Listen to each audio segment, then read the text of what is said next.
ગુજરાતની અંદર અત્યારે બે પેટા ચૂંટણીઓ ચાલી રહી છે, વિસાવદર અને કડી, અને એમાં પણ જ્યારે સૌ કોઈનું નજર વિસાવદર ઉપર છે ત્યારે બાજુમાં કડીની પણ પેટા ચૂંટણી છે અને આજે કડીની અંદર પણ જબરદસ્ત રીતે મતદાન થઈ રહ્યું છે અને અનેક એવા આક્ષેપો પણ થઈ રહ્યા છે। હવે જ્યારે કોંગ્રેસના ઉમેદવાર રમેશ ચાવડા જ્યારે મતદાન માટે પહોંચ્યા હતા અને જાત નિરીક્ષણ કરવા માટે પહોંચ્યા હતા કે અહીંયા કઈ ગડબડ થઈ રહી છે કે કેમ, પછી તેમણે એક અલગ નવા ખુલાસા કર્યા છે। હવે શું વાત સામે આવી છે કડીમાંથી તેમની વિગતે ચર્ચા કરીએ। નમસ્કાર, આપ જોઈ રહ્યા છો નિર્ભય ન્યૂઝ અને હું છું આપની સાથે રિદ્ધિ।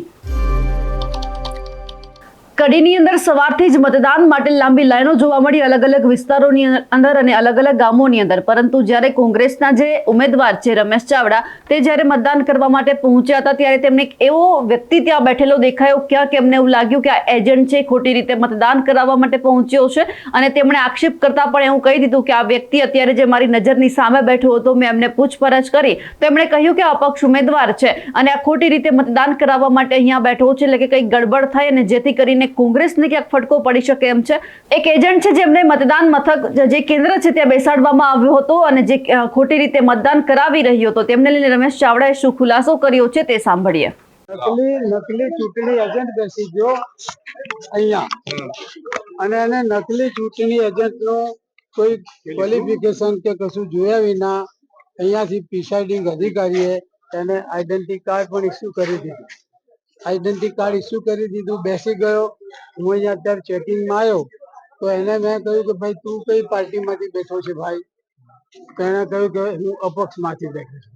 હવે અહીંયા અપક્ષ તો કોઈ છે જ નહીં, જે લોકો છે નાની મોટી કોઈને કોઈ પાર્ટીમાંથી છે, જો કે 11 પેલા આપ્યા હોય એટલે અપક્ષ તરીકે પેલામાં આવે, માન્ય પાર્ટીના ના હોય એટલે તો પાર્ટી તરફથી અપક્ષ તો એ હોય કે જેને કોઈ પાર્ટીનો એના આધાર જ ના હોય, જ્યારે આ તો કોઈ પાર્ટી તરફથી પેલા બેઠા હોય એવા જ લોકો બાકી છે હવે, એટલે અપક્ષ તો કોઈ છે જ નહીં। એટલે તમારું એવું માનવું છે ફરિયાદ શું કરી તમે? ખોટો એજન્ટ બેસી ગયો છે। તમે જોયા એમને જોયા, મેં જોયા અને મેં પૂછ્યું કે ભાઈ તું કેમ બેઠો છે અહીંયા, કઈ પાર્ટી તરફથી બેઠો છે?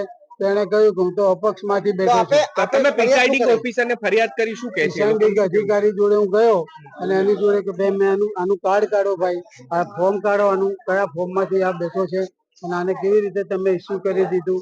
એટલે હવે અહીંયાથી હું પછી એની સાથે વાત કરતો હતો અને અહીંયાથી ઉઠીને ત્યાંથી પછી ભાગી ગયો। કોઈ બાજુ પેલો દરવાજો છે ને ગેરકાયદેસર, જુઓ આ એક દરવાજો રાખે, અહીંથી ખોટા માણસો અહીંયાથી આવે છે અને જાય છે। તમને લાગે છે કે જે બોગસ એજન્ટ છે તેને ખોટું મતદાન કરાવ્યું હશે? ખોટું મતદાન કરાવવા જ બેઠો હોય ને, અને આમાં આ બધા એમાં સામેલ હશે। અહીંયા રાત્રે આ લોકોને ખાવા પીવાની અને બધી વ્યવસ્થા કરતા હોય છે। આ બૂથ ઉપર કુંડાળ એ અમારું કડીનું મોટામાં મોટું અને ખરાબમાં ખોટામાં ખોટું બૂથ છે। અહીંયા સૌથી વધારે ખોટું અહીંયા થાય છે। આ મુદ્દે તમે ચૂંટણી પંચને ફરિયાદ કરો છો? ચૂંટણી પંચને ફરિયાદ કરીએ છીએ, બધાને કરીએ છીએ, પણ બધા અહીંયા સરકારની સીધી તાલમેલમાં છે અને સરકારની તાલમેલમાં હોવાના કારણે અહીંયા કોઈ આ લોકો ઉપર એક્શન લેતું છે નહીં, એટલે હું આમની સામે ફરિયાદ દાખલ કરીને હું આ મેટર હાઈકોર્ટની મેટર બનાવવા જઉં છું। એટલે આપ મીડિયામાં આપ ચાલુ કરો અને મને આમાં મદદ કરો, ન્યાયના હિતમાં મીડિયા મને મદદ કરે એવી હું આપ સૌ મીડિયા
જ્યારે સૌ કોઈની નજર વિસાવદર ઉપર છે ત્યારે એ પણ જોવાનું છે કે કડીની અંદર પણ પેટા ચૂંટણી ચાલી રહી છે। આ વખતે અહીંયા ભાજપ પોતાનો ગઢ સાચવી શકશે કે ફરી એક વખત 2012ની જેમ અહીંયા કોંગ્રેસ છે તે પોતાનો ગઢ બનાવી શકશે તે પણ જોવાનું છે।